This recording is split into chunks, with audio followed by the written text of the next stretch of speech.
Жилье за полцены. В Украине возобновили государственную программу, позволяющую переселенцам из Крыма и Донбасса купить квартиру за полцены. Какие документы для этого нужны и кто может претендовать на эту программу, узнавала наша Елена Царенко. Наталья, переселенка из Луганска, рассказывает о собственном доме, мечтает с 2014-го, когда началась война на Востоке. Ее семья потеряла все. Теперь женщина обратилась в фонд содействия молодежному жилищному строительству. Я приехала сюда 15 червня вместе со своей семьей. С нами приехал муж мой и свекор, которому 90 уже на данный момент почти 92 года. Мы бы хотели здесь отримать жилье.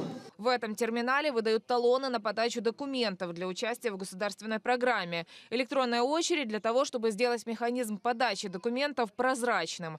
Большинство из тех, кто пришли сегодня сюда, киевляне и переселенцы с Востока. Крымчан среди них считанные единицы. Все из-за плохой информированности. Стать на учет могут те переселенцы, совокупный доход семьи которых не превышает 40 тысяч гривен, и они не имеют собственного жилья.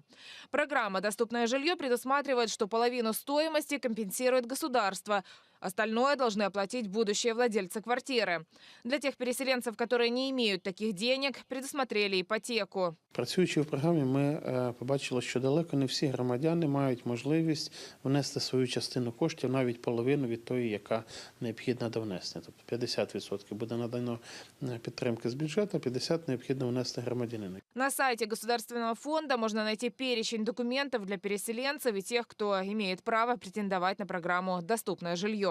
Вони подають довідки внутрішньо переміщених осіб по всім членам сім'ї, по учасникам програми, подають паспорта, коди, подають свідоцтво про народження дітей, свідоцтво про шлюб, якщо вони відповідно в шлюбі, якщо учасниками програми являються діти. І також, якщо сім'ї переселенців вже зареєстровані на підконтрольній Україні території, вони подають довідку про реєстрацію місця проживання. В этом году для внутренне перемещенных лиц государство выделило 100 миллионов гривен. Это в 3 раза больше, чем в 2017-м. В фонде говорят, потребность на обеспечение жильем всех тех, кто стоит на очереди – 1 миллиард гривен. За 7 лет существования программы «Доступное жилье» почти 4000 семей в Украине заселились в свои дома. Елена Царенко, Ислам Пенка, Заман, АТР.